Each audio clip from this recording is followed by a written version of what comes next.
Martin Popoff here from the Contrarians with another edition of Reliving Old Reviews as a Useless Tool of Confusion. I think this is a part two because we're going to be looking at Van Halen's debut album. Maybe not. No, I think we've only done Van Halen 2 so far. I don't think we've done a Van Halen 1.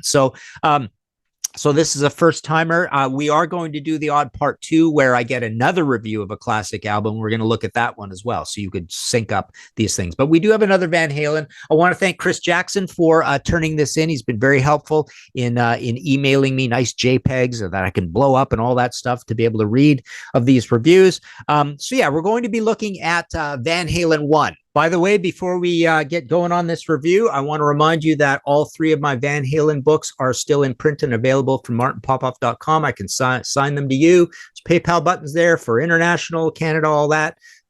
Christmas coming up as we're doing this. I can sign them for whoever, say what you want. So we got the Unchained, which is the scholarly, very wordy one. We've got Van Halen at 50, the big hardcover. That's 50 Van Halen career highlights. Full color throughout. And then we've got Van Halen, a visual biography. I don't know if I have any more of these. I might have some. But anyways, this is a detailed timeline and a few hundred pictures of Van Halen in there. So rest in peace, Eddie Van Halen. All right. So here we go. This is, I'm going to react. I haven't seen this before, but this is a reaction to review by the great Jeff Barton. Gotta love Jeff Barton. This is from Sounds, March 4th, 1978. He is reviewing the Van Halen. I mean, he knows his stuff, so I'm sure this is going to be a good review. But let's see what he has to say here. Okay.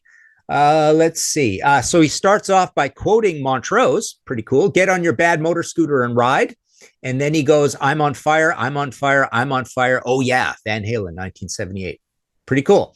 Now, this starts actually with a title. It's got a title in this review. Van Halen, brand new heavy metal heroes. Absolutely accurate.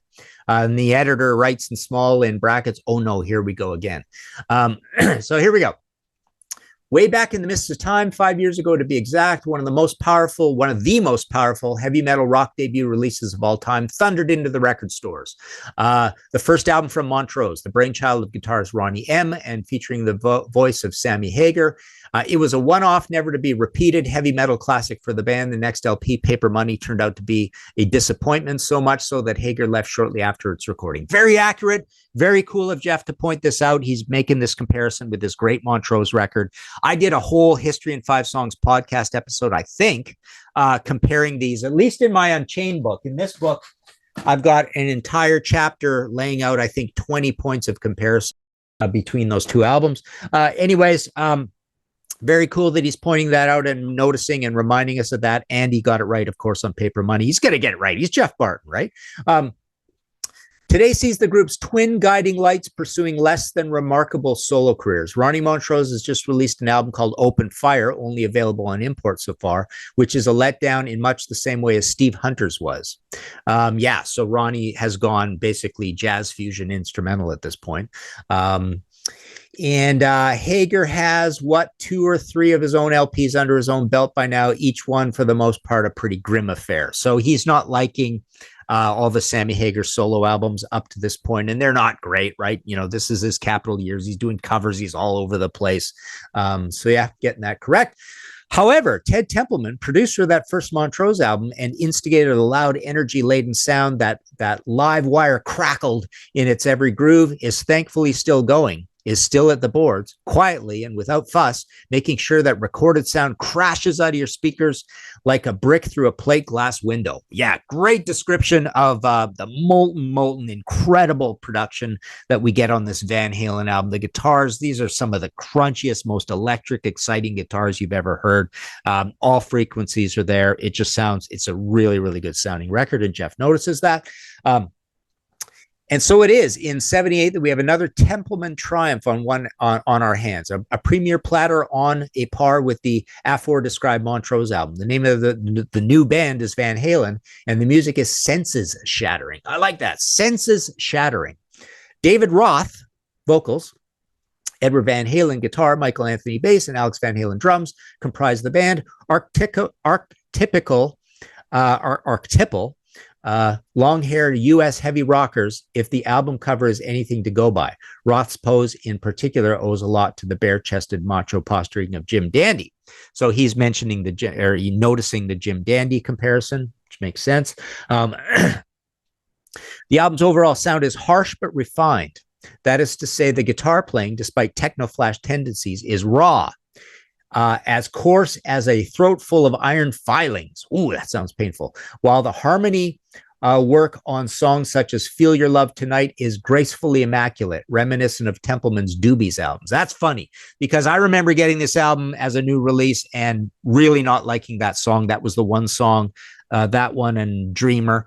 That's called Dreamer, yeah.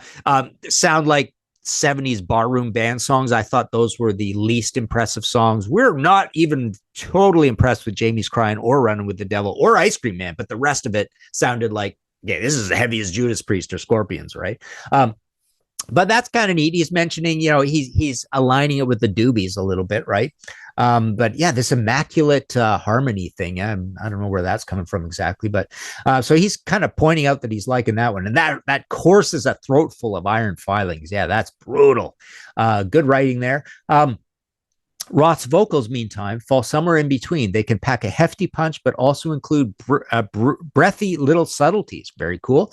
The album's opening track, Running with the Devil, displays all this lambasting guitar, polished chorus singing, and a strong but sensitive lead voice combining to make a sound that pins back your ears, but gently. Kind of cool. So he's noticing the subtlety and the nice production touches. I think subconsciously he's getting that from the very, very sweet and refined backing vocals that are put together. But yeah, he's saying there's subtleties here and it's heavy at the same time. You also get Eruption, a wild guitar showcase, On Fire, fast, furious, frenzied, indeed very much a Montrose sound-alike. I'm the One. Listen for that compulsively feverish hook line. And if matters do slow down a little bit with an out-of-place version of Ice Cream Man Blues, then a delightfully crass cover of the Kinks, You Really Got Me, more than makes up for it. I like that delightfully crass cover because yeah, Van Halen just brutishly heavy metalizes that song. I remember hearing that and thinking this is as utilitarian to us as young metalheads as all the originals on here. It was so heavy, so well done. All in all, a magnificent debut. And if Van Halen, unlike Montrose, can keep the adrenaline flowing for the second album, I reckon Warner's have a big winner on their hands. And besides, when a band lists Gene Simmons in their special thanks to column, they couldn't possibly be anything but great. Well, don't you? So yeah, there you go. Very cool review by Jeff Barton of Van Halen. Let us know what you think in the comments below, but I think he nailed it pretty cool. And I like the prescient, these guys can be big if they can hold it together kind of thing. So there you go.